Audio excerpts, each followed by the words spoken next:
शादी में बुला सकते हैं, प्रतिभोज में निमंत्रण भेजा जाता है, शमशान न्योता नहीं भेजा जाता है। तो ठीक उसी प्रकार हम शक्ति बाबू की समाधि में आए हैं, हम आपका स्टेज में थोड़ी आए हैं। आप बोलेंगे जयराम बाबू मेला देखने आ गया, तो हम देखने नहीं आएंगे। हाँ, स्टेज चढ़ जाएंगे, आप बोलेंगे निमंत्रण नहीं था।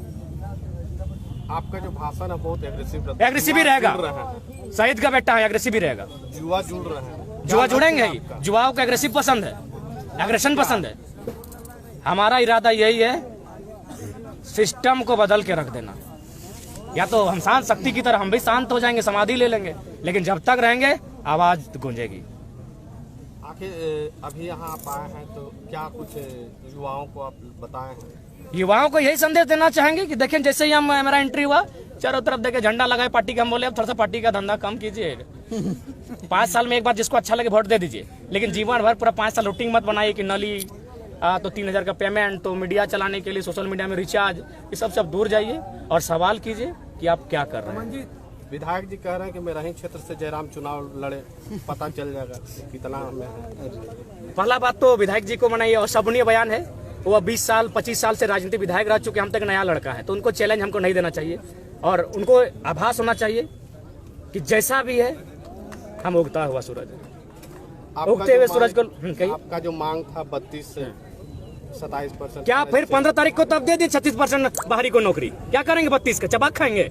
विधायक जी को पहला सवाल कीजिए कि 36% वैकेंसी जो सहायक अभियंता का आता है, उसमें 36% बाहरी लोग हैं। बोलिए हम लोग पेपर दें? नाम के साथ एड्रेस के साथ पेपर देते हैं। यानी मुख्यमंत्री जो एकदम ड्रामा, पूरा ड्रामा चल रहा है। 32 अभी 3 साल लगेगा, 5 साल लगेगा, तब तक नौकरी को कैसे रोकेंगे? अभी टीचर की बहाली आएगी। आपको अगर बीजेपी का ही शासन करना था तो फिर क्या ड्रामा किए? जल जमीन जंगल की सरकार। क्या लग रहा है ये 32 केवल राजनीतिक एक प्रोपेगेंडा है? 32 सरकार अपने आप को बचाने के लिए बिल्कुल आनंद फानन में लाई है।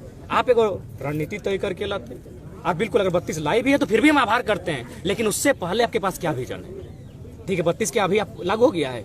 नहीं ना, तो फिर आपके मंत्री बयान क्यों दे रहे हैं कि 32 लागू हुआ, मजा लीजिए।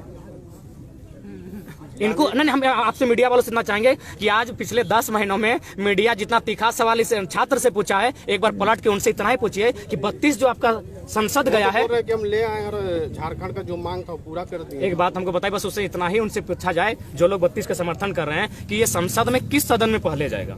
पहले लोकसभा में जाएगा कि पहले विधानसभा में? और जाएगा तो क्या प्रक्रिया होगा कि डायरेक्ट जाके पटक देगा हाँ दे 32? प्रोसेस होता है, चलिए हम ही बता देते हैं। पहला होगा प्रेजेंटेशन, दूसरा होगा डिस्कशन, तीसरा होगा अप्रूवल। 3 प्रोसेस से ये बिल आपका जाके संसद में गुजरेगा। तो पहले इनको पूछिएगा कि डिस्कशन क्या है, अप्रूवल क्या है, प्रेजेंटेशन क्या है। ये विधायक इनको पता नहीं है कि ये सब बिल। तो वही तटपटा सवाल कर रहे हैं कि जरा बिना बुलाए आया। बिना बुलाए का मतलब आप शादी थोड़ी कर रहे हैं, हम समाधि स्थल में आए हैं, इस तरह क्वेश्चन कर रहे हैं। आप चैलेंज कर रहे हैं कि मेरा ही विधानसभा से चुनाव लड़ ले, गजब वाले। अब यहाँ लोग हमको रखने के लिए, हम तो यहाँ थोड़ी पता था कि हमको शब्द रखने के लिए लड़का लोग बोलेगा। अब इन लोग कहीं से माइक लाया है तो गरजेंगे, हम तो बोलेंगे जो सच्चाई है। और मेरा 10 साल का आनंद फानन में क्यों ये 32 का? वही जो उनका तो क्या छलने का काम कर रहे हैं 3 को विधायक जो उनका कलकत्ता में 10-10 लाख लेके पकड़ा गया। सरकार डमाडोल हो रही थी, इधर से आंदोलन चल रहा था।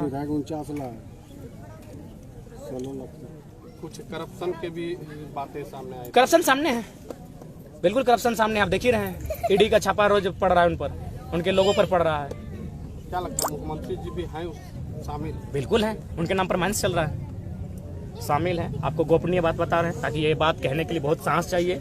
और ये बड़ा पॉलिटिकल लोग इस बात को नहीं कह पाते, हम स्पष्ट कहते हैं। मुख्यमंत्री के करीब के रिश्तेदार रात को काला सीधा चढ़ा के बगमारा आके कोयला की कमाई लेके जाते हैं। कौन है? नाम का खुलासा कर दीजिए। नाम का खुलासा समय में कर देंगे। जैसे जैसे मेरा कद बढ़ेगा, मेरा एनर्जी बढ़ेगा, मेरी निडरता बढ़ेगी, हम नाम भी लेंगे। बस इतना जान लीजिए, उनके करीबी रिश्तेदार हैं जो काला सीधा चढ़ा के आते हैं और यहाँ से कोयला की कमाई बगमारा से लेके जाते हैं।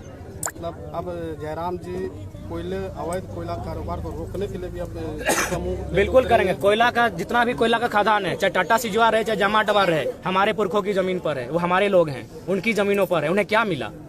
उन्हें क्या मिला? एक नौकरी मिली, साधारण सी नौकरी 40 साल तक।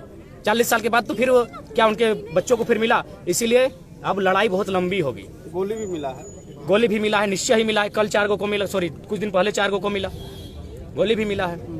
उसको किस रूप में देखते हैं? जयराम जी क्या करेंगे उसको? हम लोग आंदोलनकारी हैं, हम लोगों में आक्रोश भरना है, लोगों को एक सही दिशा देना है, विशेषकर युवाओं को, और एक ऐसा मूवमेंट तैयार करना है जो हम लोग पहला प्रयास करेंगे कि हल संवैधानिक तरीके से हो, और नहीं तो फिर उलगुलान होगा, मरता क्या नहीं करता। कोयला चोरी का जिम्मेवार किसे मानते हैं? कोयला चोरी का जिम्मेवार हम तो मानते हैं पढ़े लिखे ब्यूरोक्रेट्स को। मंत्री लोग पढ़ा लिखा नहीं है। आप तो उसे डट डपकार के बात कर सकते थे, आप 60 साल की सर्विस करते हैं, उन लोग 5 साल के लिए करता है। ब्यूरोक्रेट्स सबसे ज़्यादा दोषी है कोयला चोरी के लिए। धनबाद में 600 करोड़ का कोयला प्रत्येक महीना, उसमें सुनने में आया है पार्टी की क्या जो वर्तमान सरकार है उनके पार्टी के कोई लीडर है वो 800 करोड़ का कोयला उनके नाम पर उतना कमा चुके हैं इस सरकार में, 800 करोड़।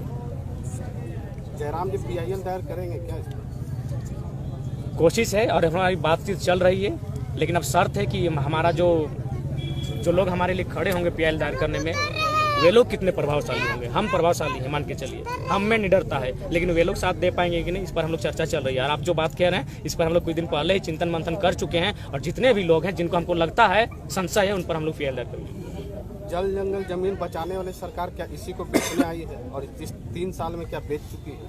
लगभग कुछ ना कुछ तो बेच चुकी है। आपकी जानकारी के लिए बता दें, रांची में कोई नदी का किनारा है जहां अतिक्रमण हुआ था। जब अतिक्रमण पर बुलडोजर चला, चलते चलते पता चला कोई मंत्री जी का आवाज है, बुलडोजर रुक गया। तो सरकार का कथनी करनी अंतर है? बिल्कुल, कथनी और करनी में अंतर है। एक IAS के यहाँ से 25 करोड़ बरामद होता है, एक मामूली सा प्रतिनिधि के यहाँ पैसा बरामद होता है।